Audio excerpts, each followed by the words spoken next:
ఈరోజు బ్రేక్ఫాస్ట్ పెసరట్టులోకి పెసలు రాత్రి నానబోసాను. ఒక డబ్బాడు పెసలకి 2 స్పూన్లు బియ్యం కలిపి నానబోసాను. ఉదయాన్నే శుభ్రంగా కడిగేసాను, గాలించాను. ఎంతో శుభ్రంగా పెసలు షాపు నుండి తెచ్చుకున్నా కూడా ఎంతో కొంత ఇసుక ఉంటుంది. అందుకు గాలించి కడిగి బ్యాటర్ ప్రిపేర్ చేయడానికి మిక్సీ జార్లోకి తీసుకుంటున్నాను.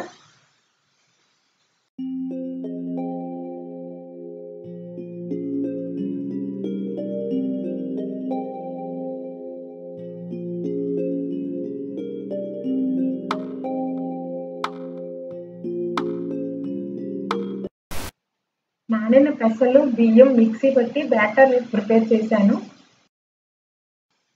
పెసరట్టు బ్యాటర్ వేరే గిన్నెలోకి షిఫ్ట్ చేస్తున్నాను.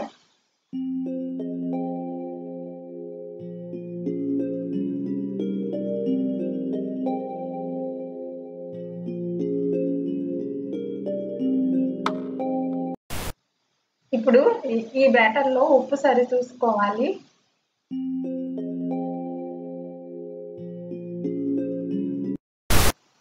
పెసరట్టు పైన వేసుకోవడానికి ఒక చిన్న ఉల్లిపాయ, 2 పచ్చిమిర్చి, ఒక చిన్న అల్లం ముక్క చిన్న ముక్కలుగా తరిగి ఉంచుకోవాలి. అందులో కొంచెం జీలకర్ర కలిపి ఉంచాలి. ఈలోపు పొయ్యి వెలిగించి పెనం పెట్టి మంట హైలో పెట్టి ఉంచాను. పెనం బాగా కాలింది. పెనం మీద 2 స్పూన్లు నూనె వేసుకొని బ్రష్తో బాగా స్ప్రెడ్ చేద్దాము.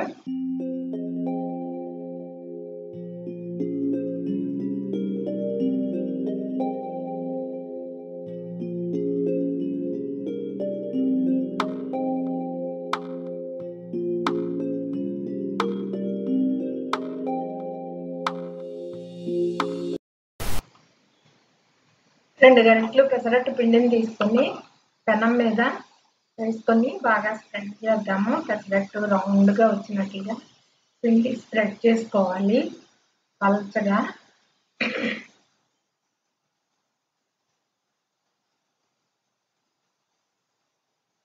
ఇప్పుడు ఈ స్ప్రెడ్ చేసిన దాని మీద ఉల్లిపాయ మిశ్రమం పరుచుకోవాలి సరిపడినంతగా.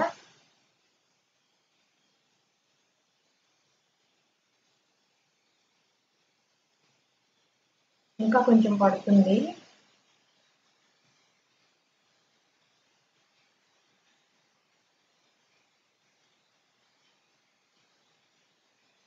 ఇప్పుడు అట్ల కాడతో ఉల్లిపాయ ముక్కలు కొంచెం లైట్గా ప్రెస్ చేస్తే పెసరట్టు పైన అవి బాగా కుక్ అయ్యి పెసరట్టుతో పాటు టేస్ట్గా ఉంటుంది. ఇప్పుడు మళ్ళా సరిపడినంత ఆయిల్ కొంచెం లైట్గా స్ప్రే చేసుకోవాలి.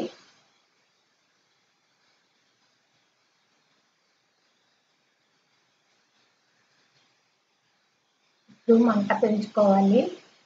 పిండి స్ప్రెడ్ చేసే ముందు మంట తగ్గించాను.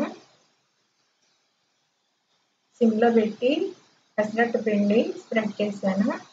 కొంచెం మంట పెట్టుకుంటే బాగా కాలుతుంది. అట్టు కాలిపోయింది, తిరగేసుకున్నాం. ఇప్పుడు ఉల్లిపాయ ముక్కలు కూడా బాగా కుక్ అయ్యి పెసరట్టు టేస్టీగా ఉంటుంది. ఇప్పుడు కావాలనుకున్న వారు లైట్గా కొంచెం ఆయిల్ కూడా చుట్టూ స్ప్రెడ్ చేసుకుంటే బాగా కాలి పెసరట్టు కరకరలాడుతూ ఉంటుంది.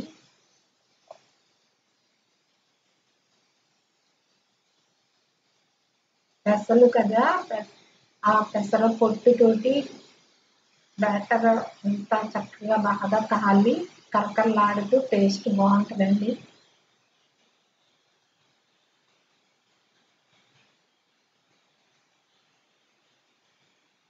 బాగా కాలింది. ఇప్పుడు తిరగ తీసుకున్నాము.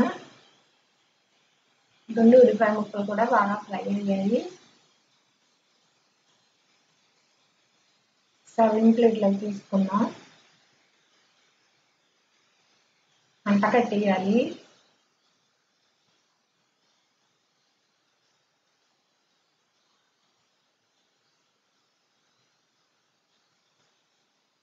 పెసరట్లకి ఇప్పుడు టమాటా chutney,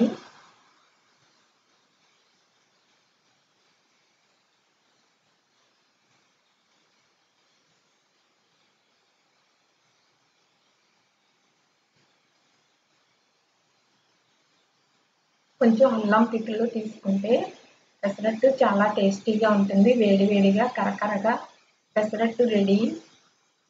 thank you for watching. Video నచ్చితే ప్లీజ్ లైక్, షేర్ అండ్